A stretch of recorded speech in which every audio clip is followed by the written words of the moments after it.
सर्दियों का मौसम शुरू होते ही जो पुराना दर्द होता है वो भी उभर करके आ जाता है और थोड़ी थकान भी लगती है।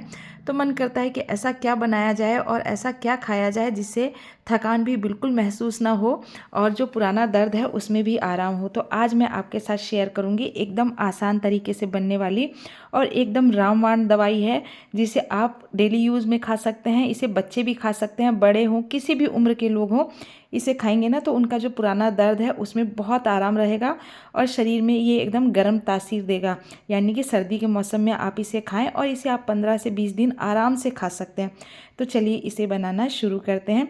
तो देखिए, सबसे पहले मैंने करीबन 750 ग्राम ये कच्ची हल्दी ले ली है। ये मार्केट में आपको अभी बिल्कुल आसानी से मिल जाएगी। तो मार्केट में जब हम बिकते हुए देखते हैं तो हमें ऐसा लगता है कि इसका क्या बनाया जाए, तो मैं बताती हूँ ना कि आपको इसका क्या बनाना है।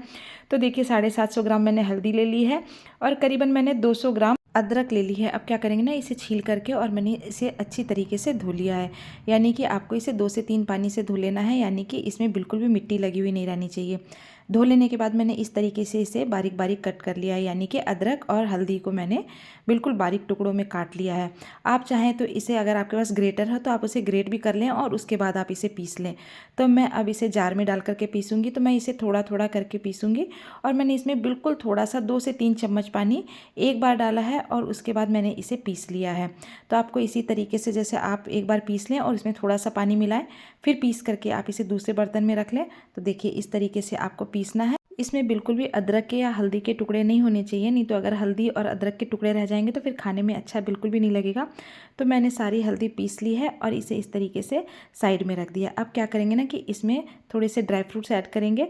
तो देखिए, मैंने मेजरमेंट के हिसाब से 1 कप भर करके किशमिश ली है, 1 कप भर करके ही मैंने इसके अंदर बादाम लिए हैं। तो मैं जो डालती हूँ मैं आपको वो बताती हूँ।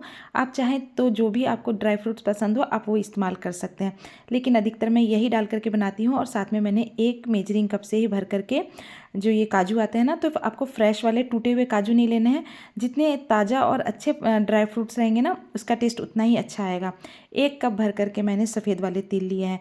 तो आपने देखा होगा कि काजू, किशमिश, बादाम और तिल लिए हैं। और इसी कप से मैंने लगभग 2.5 कप भर करके गुड़ लिए हैं। अगर आप वेट के हिसाब से देखेंगे तो 750 ग्राम हल्दी है तो आपको लगभग आधा किलो गुड़ लेना होगा, यानी कि 500 ग्राम आपको गुड़ लेना होगा।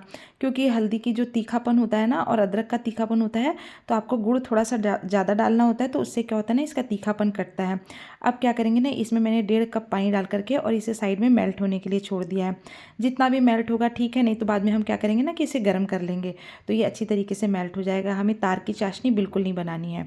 तो जब तक गुड़ मेल्ट होता है तब तक क्या करेंगे ना, हम तिल को सेक लेंगे। तो मैंने पैन लिया है और इसके अंदर डाल दिए हैं तिल।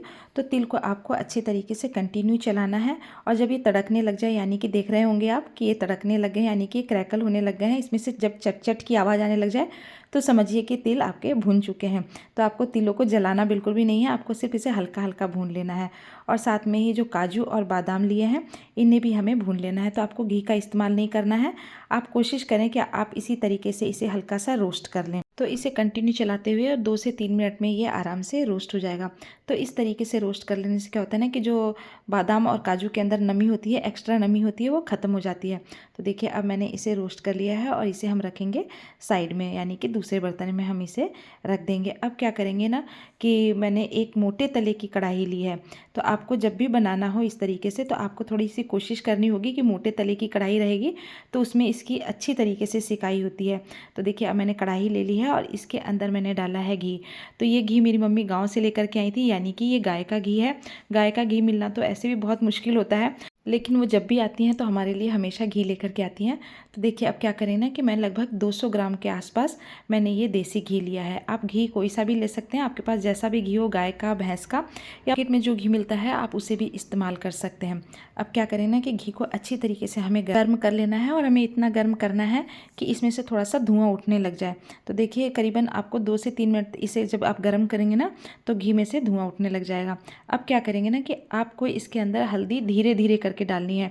आप बिल्कुल एक बार में ही पूरा बर्तन इसके अंदर उल्टा ना करें, नहीं तो बहुत बार क्या होता है ना कि हमें अंदाज़ा नहीं लगता है और जैसे हम इसके अंदर हल्दी डालते हैं तो पूरा घी उफन करके बाहर आने लग जाता है। तो आपको ये गलती बिल्कुल नहीं करनी है। आपको चम्मच की मदद से ही स्टार्टिंग में इसमें डालना है और जब आपको लगे कि अब घी ने उफनना बंद कर दिया है, उसके बाद आप पूरे बर्तन को इसके अंदर उलट दें, यानी कि जिस बर्तन में भी आपने हल्दी रखी है उसे फिर आप डाल सकते हैं। और हल्दी डालने के बाद आपको इसे अब कंटिन्यू चलाना है। तो इसकी जितनी अच्छी तरीके से आप भुनाई करेंगे ना, सिकाई करेंगे, तो उतना ही अच्छा इसका टेस्ट बनेगा। इस चीज़ का आपको ध्यान रखना है कि हल्दी कच्ची बिल्कुल नहीं रहनी चाहिए। अगर हल्दी कच्ची रह जाएगी तो इसके ख़राब होने के भी बहुत चांसेस रहेंगे और हल्दी का एक कच्चापन आएगा। तो जब तक हमारी हल्दी भुनती है तब तक क्या करेंगे ना कि जो ड्राई फ्रूट्स हमने सेक करके रखे थे ना, रोस्ट करके रखे थे, तो इस तरीके से मैंने इसे मिक्सर में डाल करके और इसका दरदरा पाउडर बना करके तैयार कर लिया है। तो देखिए अब हल्दी को भूनते हुए करीबन 2 से 3 मिनट हो गए हैं। अब क्या होता है ना कि जैसे जैसे हल्दी भुनती है ना तो इसमें से बुलबुले उठने लगते हैं, तो आप इस तरीके से इसे प्लेट की मदद से ढक दें और जब इसमें बुलबुले उठना बंद हो जाए उसके बाद आप इसे कंटिन्यू चलाते रहें।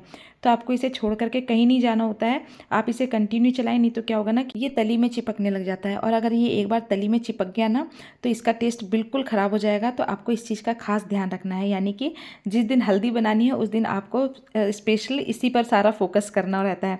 अब क्या करेंगे कि जो गुड़ को हमने भीगने के लिए रखा था तो इसे मैंने हल्का सा मेल्ट कर लिया था, यानी कि गर्म कर लिया था और इसके बाद मैंने इसे डाल दिया है इसके अंदर। तो मैंने गुड़ को छान लिया था, तो आप गुड़ को छान करके ही इस्तेमाल करें ताकि गुड़ में जो हल्का फुल्का किरकिरापन रहता है वो बिल्कुल भी किरकिरापन नहीं आए। अब मैंने गुड़ को इसके अंदर डाल दिया है और इसे अब हमें कंटिन्यू चलाना है।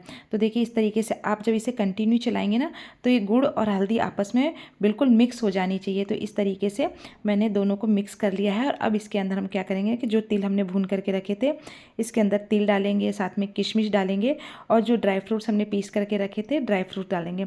अगर आप छुआरे का इस्तेमाल करते हैं तो आप छुआरा ज़रूर से ऐड करें। मेरे पास छुआरा था नहीं, क्योंकि छुआरा हेल्थ के लिए बहुत अच्छा होता है और वो हमारे ब्लड को भी साफ़ करता है।